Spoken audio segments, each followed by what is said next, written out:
Assalamualaikum warahmatullahi wabarakatuh. Jumpa lagi bersama saya Omen di Balik Semarang. Kali ini seperti biasa saya sudah bersama seorang narasumber, dan beliau ini seorang konten kreator juga, dan beliau ini ingin bercerita pengalaman pribadi. Sebelum saya berkenalan dengan beliau, jangan lupa di subscribe, like, komen, dan share.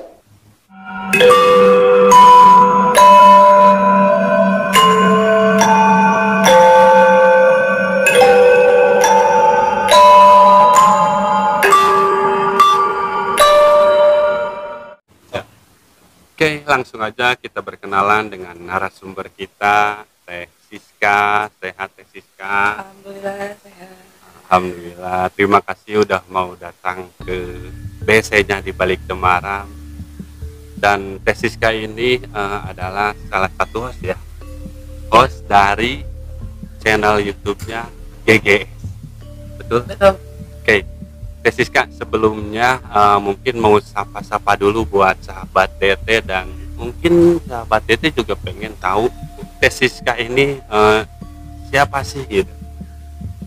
Oke. Assalamualaikum sampurasun semuanya, sahabat DT. Saya Siska, biasa dipanggil Mama Ageng. Kenapa bisa dibilang Ageng? Seperti dilihat lah ya. Saya adalah host dari GGS, Gabut Goib Squad. Tapi kalau di Gabut Goib Squad itu bukan host. Apa? Host. Host panas gitu. Panas. Ya. Di sini juga rada Panas. nah ya. Teh Siska, sebelum kita ke cerita nih, saya pengen ngobrol-ngobrol tentang channel YouTube-nya nih. Kenapa sih harus dinamakan GGS? GGS itu kita jadi gini ceritanya ya. Kata Gabut Goib Squad kan. Gabut itu kan lagi viral banget nih, kata gabut itu orang nggak punya kerjaan, kayak ya gabut aja gitu, bingung mau ngapain kan.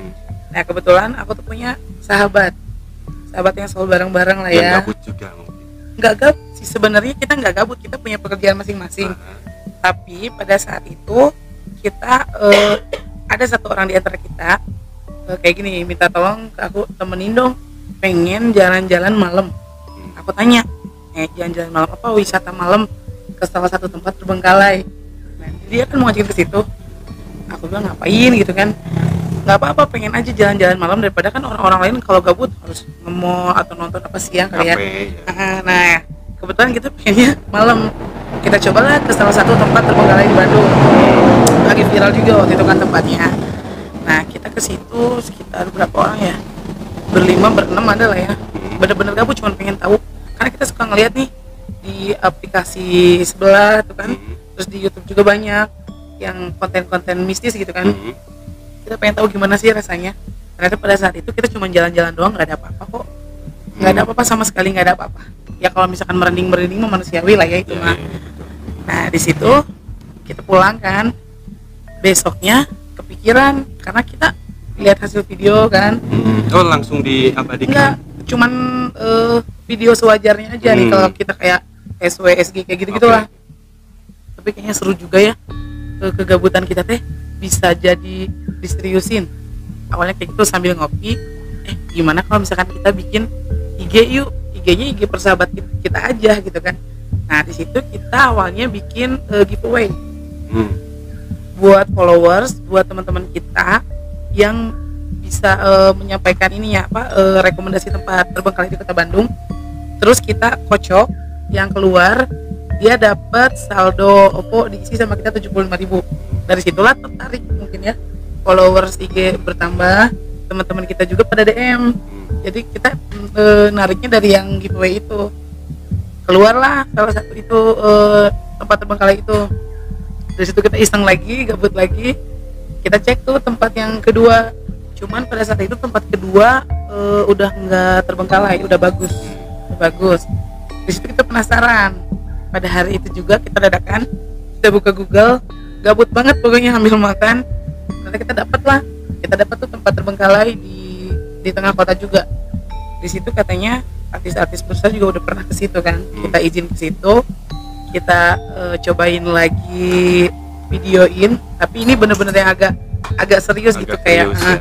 gimana kalau nggak aku aja yang jadi host gitu kan, aku yang kamerain ya, belum ada kata kameramen lagi, nggak ada, cuman kayak gitu doang. Nah di situ ada interaksi ke aku pribadi, juga teman-teman yang lain ngedenger suara kayak gitu.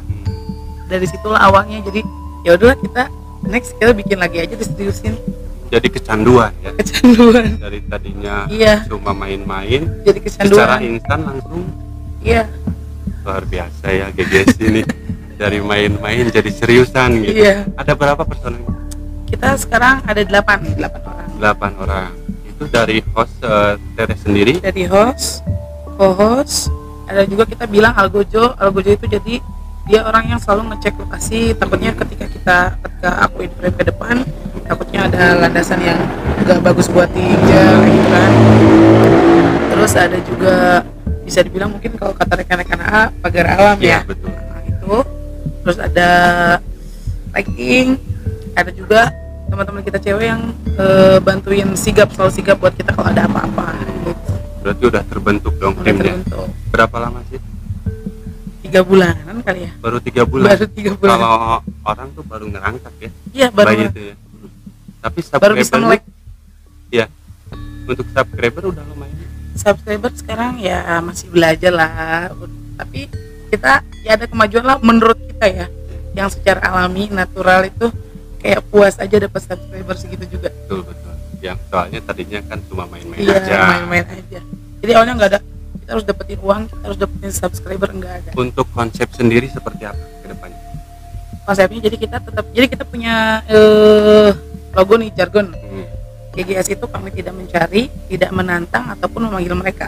Di Tapi sini kita kami tetap hanya datang ke berbagi. sana. Di sini kami hanya berbagi cerita melalui perjalanan kami.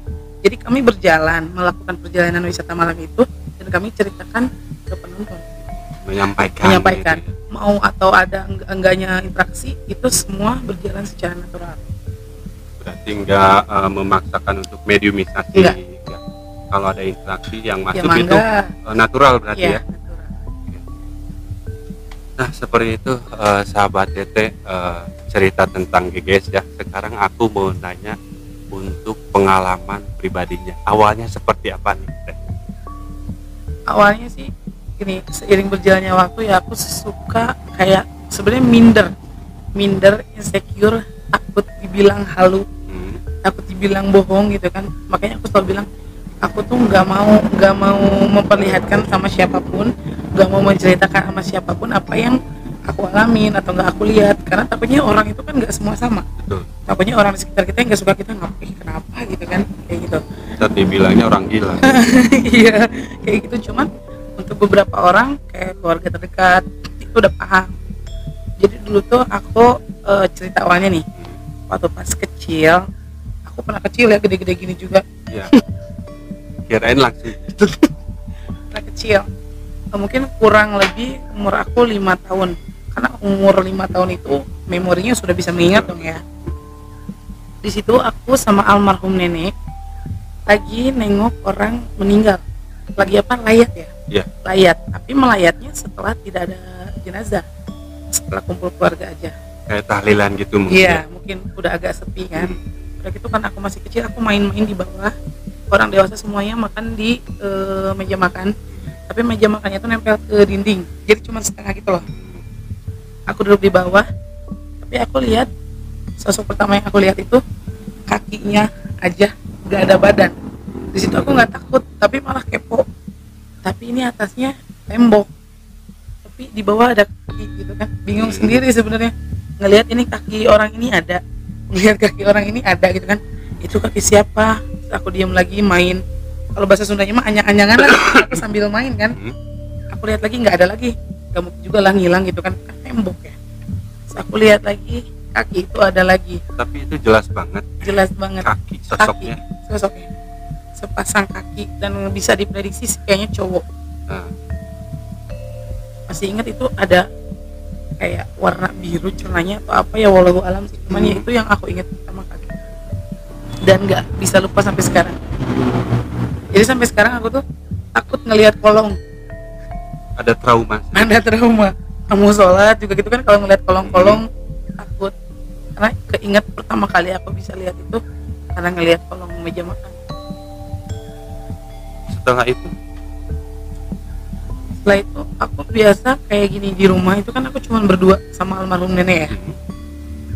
Singkat cerita, almarhum nenek itu PNS.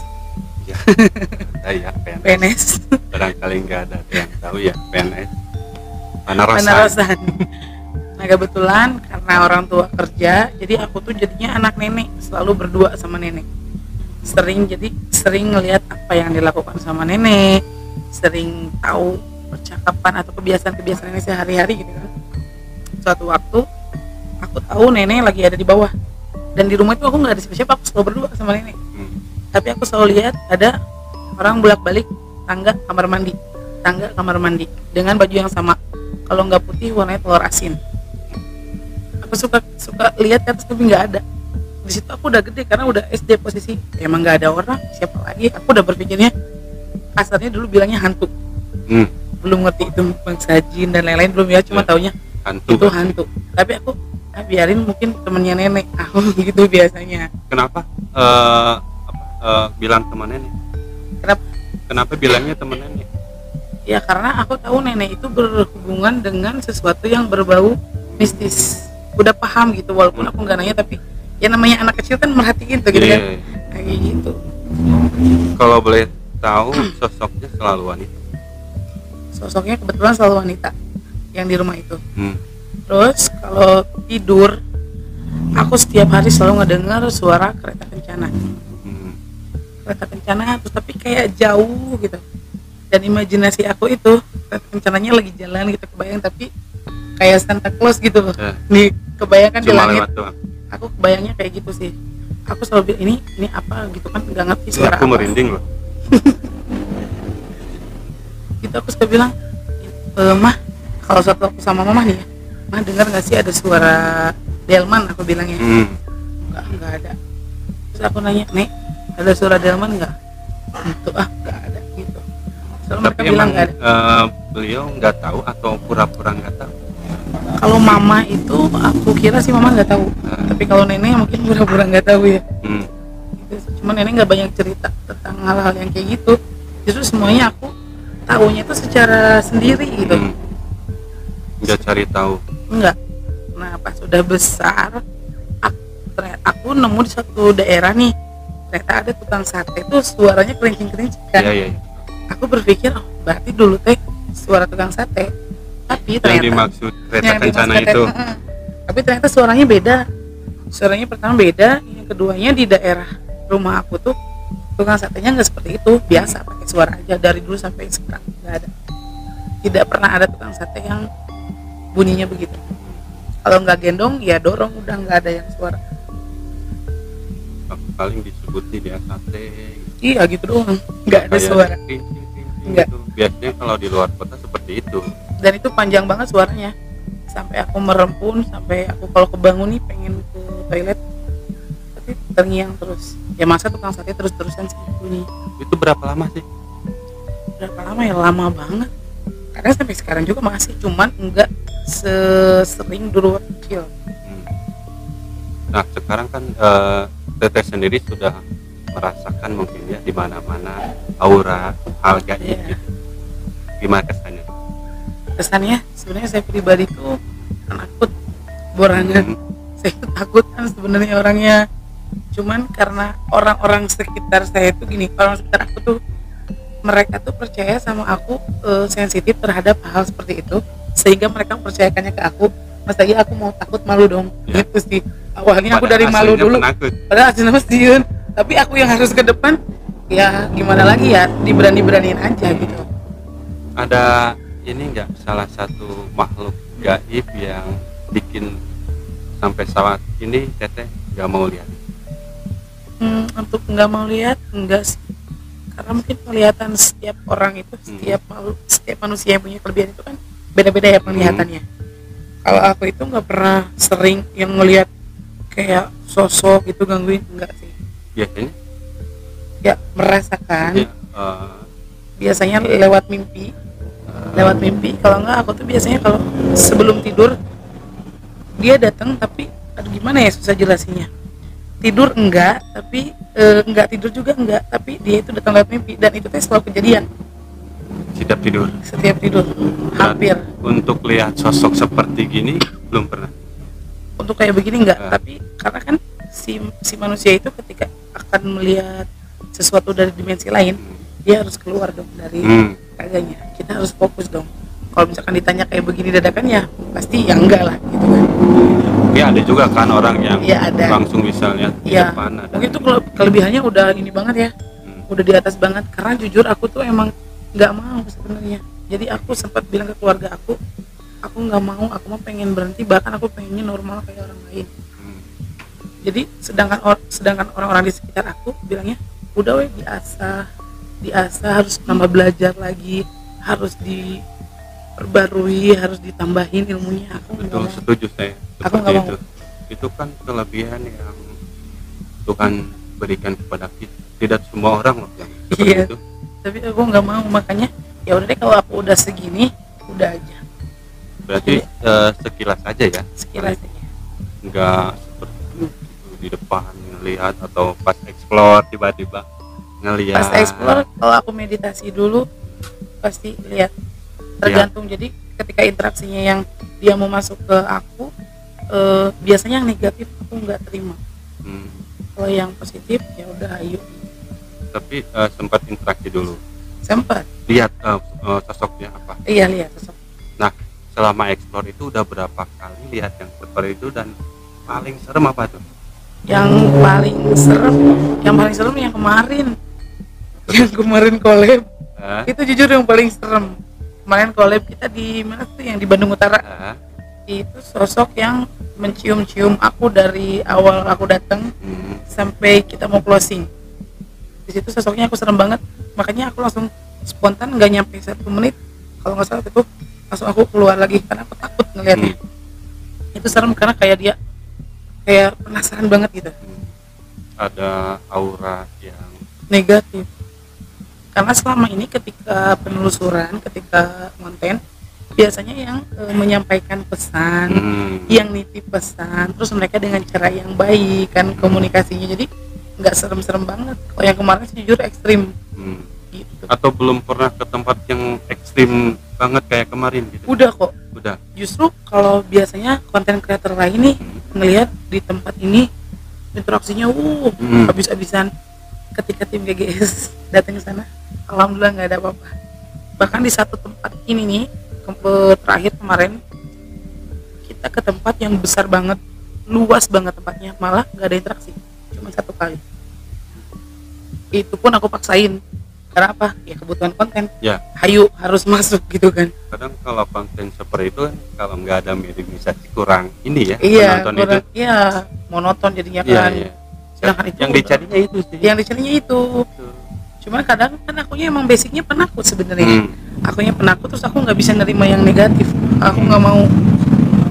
Jadi Apa ada penolakan dari diri? iya, penolakan dari diri. Aku nolak aja. Mau sampai aku muntah-muntah, mau sampai aku keringet dingin, jantung berdebar. Ya kalau akunya nggak mau, udah gitu aja. Tapi nggak mencoba untuk Enggak. bisa nerima gitu. Kalau aku nggak mau, ya enggak. Teman-teman juga, alhamdulillah teman-teman dulu yang lain, kalau aku nggak mau udah jangan dipaksain, karena ya takutnya kenapa. Karena kan basicnya aku emang nggak mau ngasih, nggak mau belajar. Ya, itu Karena sih. kalau orang lain kan, Tapi kan sekarang udah terjun nih ya ke Iya. konten seperti itu. Itu mau nggak mau harus nantinya. harus sih, iya. Betul nggak? Bisa jadi kedepannya lebih ini lagi. Iya sih, emang dukungan dari teman-teman yang lain juga gitu. Tapi ya 50-50 lah, pro dan kontra juga ada. Ya udahlah, apa adanya kamu aja. Ada yang begitu. Ada juga kalau bisa berhenti lah gitu. Terus ada juga yang dia belajar kayak suami aku sendiri aja. Dia maksanya untuk udah belajar lagi. Yuk diasah lagi. Iyalah. Soalnya kita udah terlanjur, masalahnya udah terjun ke dunia seperti itu. Nah, untuk diri pribadi nih ya, kalau boleh tahu, kalau enggak juga nggak apa-apa sih. Sebenarnya tesis kali ini ada sosok pendamping ya? Kasih tau nggak ya? Kalau aku yang ngomong kan gak aneh ya. Kalau lihatnya gimana? Dari Teh Siska dulu deh. Kalau ngobrolin masalah pendamping ya, setiap manusia itu kan punya pendamping ya. Betul. Punya pendampingnya masing-masing. Ada yang dicari, ada yang sengaja tuh, ada juga yang turunan. Dari keturunan. Katanya sih, konon lagi nih. Kalau aku tuh katanya sih keturunan, gitu. Dan aku ngerasa emang ya ada. Karena sempet beberapa kali di tempat kerja dulu. Batuk.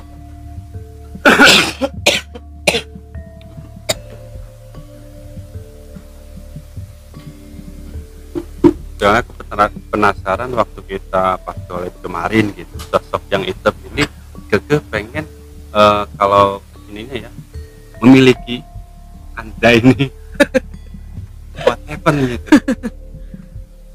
Jadi gini, pernah waktu pertama aku yakin kalau aku ada yang ngejagain. Jadi aku tuh kerja kan di tempat kerja itu ada yang kesurupan massal. Kesurupan massal si 3 orang hampir 5 orang, banyak kan. Tapi dia dengan mengancam pakai bahasa Sunda, mengancam ke diri aku dengan ancaman-ancaman yang kasarnya ingin menghancurkan aku dan lain-lain lah kayak gitu.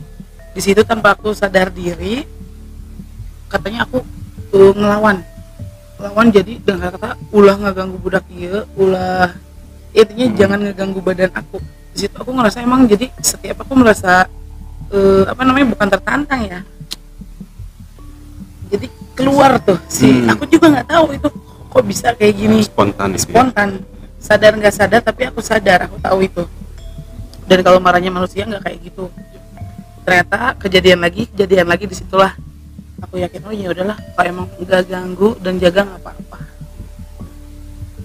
Merasa terancam, aku baru ingat. Jadi kalau aku merasa terancam tuh, dan aku tuh punya anak umur anak aku sekarang udah 7 tahun. Ketika umur dia 4 tahunan, dia kebangun tengah malam ngebangunin, bunda ada yang mau gangguin bunda, mau jahat sama bunda, kata anak aku. Anak aku juga nggak tahu sih, karena anak kecil tuh kan emang lebih natural ya, bisa komunikasi yang kayak gitu. Kurang lebih sih anak aku juga sama kayak gitu, ada turunannya. Iya kayaknya. Cuman aku kayaknya enggak, untuk saat ini belum mau memperdalam gitu. Udahlah segini aja, jadi diri sendiri gitu. Pengennya gitu sih. Takutnya nggak ketaikan gimana? Takutnya aku nggak bisa serius, nggak bisa konsisten dalam mempelajari sesuatu yang ilmu atau apa gitu. Takutnya jadi emas ke diri sendiri. Tapi sudah paham kan? Paham. Nah, kalau selama konten GGS ini nih, udah berapa kali video itu? Videonya udah berapa? Ada 12 video ya. Pernah nggak dalam 12 video itu ada segmen yang benar-benar mencekam gitu sampai kewalahan? Yang mencekam kewalahan, lebih ke kewalahan sih. Jadi kita explore ke satu rumah terbengkalai. Di situ aku ada interaksi sama anak kecil yang aku biasanya keluar masuk tuh ya insya Allah bisa nanganin sendiri. Pada saat itu anak itu nggak mau keluar dari badan aku, pengen ikut. Itu susah dikeluarinnya dan itu dibantu sama rekan kita. Ada spesialisnya berarti? Ada spesialisnya yang buat seperti itu. Dan kalau aku tuh, kalau GGS kalau ngonten itu, aku pribadi tidak pernah mau mendengar cerita si gedung ini ceritanya ada apa aja, ada makhluk apa aja, nggak pernah. Tapi kalau kru yang lain mau dapat ceritanya dari misalkan satpam atau yang lain-lain, silakan. Tapi aku nggak mau. Kenapa? Karena aku pertama nggak mau disebut halu, nggak mau disebut bohong, nggak mau dibully gitu kan. Makanya aku selalu mensinkronkan apa yang terjadi ketika ngonten sama nanti cerita akhir. Selama 12 episode ini alhamdulillah hampir sama semua sih, sama semua. Berarti cuma untuk itu, supaya sinkron gitu, cerita jadi, dari orang dan pengalaman kita. Nanti kita pas perjalanan ngonten. Jadi aku bilang, kalau mau ngomong jangan depan aku ya. Nanti kalian bisa sinkronkan ketika ada sesuatu yang terjadi sama aku ketika ngonten. Nah, ketika tahu misalkan dalam gedung yang mau apa yang akan dieksplor ya. Teteh sendiri sudah tahu sebelum masuk atau pas masuknya? Pas sambil berjalan. Sambil- Kalau cerita-cerita itu, Ah, cerita-cerita aku kebanyakan yang mundur ke masa lalu. residual memory ya. Iya. Berarti biasanya gini kan Teh. Waktu aku konten explore ya, sebelum masuk ke gedung udah kegambar gitu di dalamnya ada apa aja. Kadang sebelum kita datang ke tempatnya, Tuh, udah di rumah tuh, udah ya. ini, udah kegambar juga. kontek-kontekan Udah ya sama kita kontek-kontekan ya. ya. Udah tahu Udah dia mau datang japrian, gitu. iya. Betul, betul. Iya, gitu. Oh, berarti, ya, oke, oke. Aku kenapa ya lihat sosok wanita terus? Kayaknya ini deh yang membuat si kemarin yang di sana. Oh, yang wangi, Ah, harum, iya dah. bisa jadi Kan soalnya kayak putri nih. putri, putri iklan. Hmm.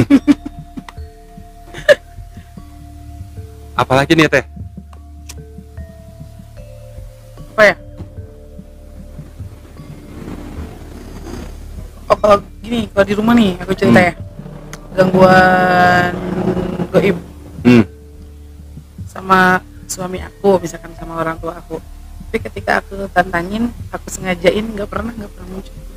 Kayak ada ketukan nih pintu gitu kan. Suami aku selalu dengar ketukan pintu jam 2:10 waktu dini hari. Hmm. Ketika dia tidur, aku sengaja aja buka pintunya. Kadang yang ketuk nggak ada. Terus ketika aku begadang nggak ada. Tapi ketika aku tidur, suami aku selalu ketakutan ada yang ketuk katanya. Dia tuh takutnya aku nih yang dibilang halu, padahal bener loh, kamu buktiin aja sendiri. Kata aku buktiin nggak ada. Hmm. Aku sampai sekarang nggak tahu dia yang halu atau emang akunya emang nggak ada. Oh, aku yang sengaja gini gitu kan, sengaja nonton TV, lihat handphone, nggak ada. Suami punya ini juga. Kayaknya sih kalau keturunan ada, cuman dia sama nggak diasah juga. Kenapa Dia nyuruh lebih ke penakut. Teteh? Oh gitu. Iya, dia lebih penakut. Nyuruh ke Teteh suruh diasah ya. Iya. Karena dia tuh senang, aku tuh senang kalau ngeliat kamu kayak gini terus gini. Han, aku kan bilangnya Hani ya sama dia. Han, aku lihat sesuatu ini nih di orang ini. Kamu ceritain dong kalau itu buat hal kebaikan, kenapa nggak disampaikan? Aku nggak mau, aku takut. Jadi aku insecure, belum apa, bukan insecure karena banyak orang yang bisa, enggak. Takutnya, siapa sih? Apa sih gitu, nggak jelas. Nah itu yang aku takutin tuh. Karena orang-orang yang nggak sepaham dengan kita disangkanya gila. Nah itu. Ngejaga itu doang sih. Nah, Tapi untuk hal gaib kan dimanapun itu tetap ada ya. tetap ada. Ya. Mau percaya mau enggak gitu. Sholat pun aku pernah digangguin. Waktu sholat pun. Di sholat tuh nariknya begini kenceng banget, kerasa dong, Hmm. kenceng banget. Di belakang nggak ada apa-apa, itu ya tembok kan. Di situ aku buru-buru tahiyatul, Nah. jadi nggak fokus sholat ya, tetap namanya manusiawi ya takut. Aku langsung meluk suami aku, rasa ketakutan. Ternyata ya emang lagi sholat juga kan, ada aja gangguan Ya. kayak gitu. Lebih deket lah Lebih dekat apa? setannya. Iya, lebih dekat godaannya. Soalnya jelas banget sampai si mukena begini, Nah, jelas banget.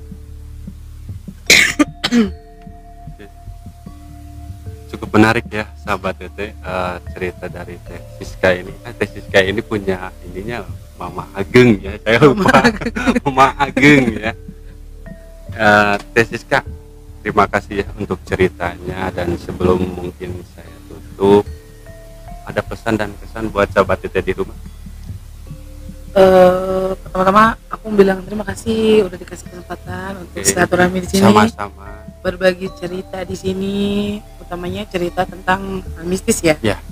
Karena jadi pesannya sih, mau nggak mau, percaya atau tidak, mereka yang berdampingan di luar dimensi kita itu ada.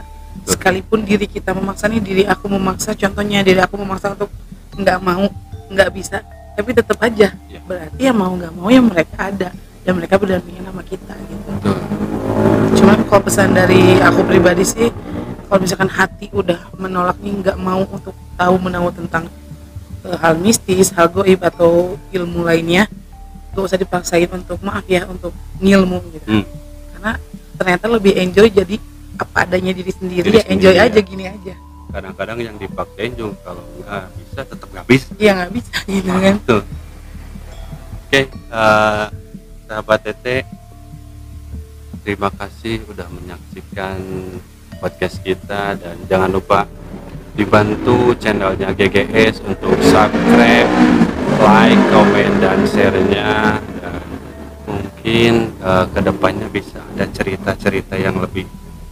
Pasti minta doa dan dukungannya biar GGS makin solid, makin Iya. maju juga, makin bisa banyak menceritakan hal-hal yang ada di perjalanan kita nih. Betul. Jadi buat teman-teman yang di rumah ngerasa penakut kan, ada orang kan banyak yang suka sama hal mistis tapi dia takut kan. Betul, banyak. Ya udah kita wakilin gitu. Kalian diam aja di rumah, kita yang wakilin. Rekomendasi aja. Rekomendasi ya. aja gitu.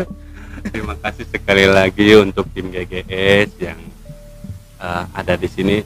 Nanti ada juga ya tim GGS juga akan saya tarik ke sini, dan sampai di sini aja dulu podcastnya. Buat sahabat di rumah yang ingin bercerita seperti Teh Siska, boleh bisa kirim via email kami di baliktemaram@gmail.com atau via IG kami di baliktemaram.id, dan boleh juga berkomentar di video ini. Nanti ada tim kita yang support. Dan tak lupa saya ingatkan, jangan ukur nyali.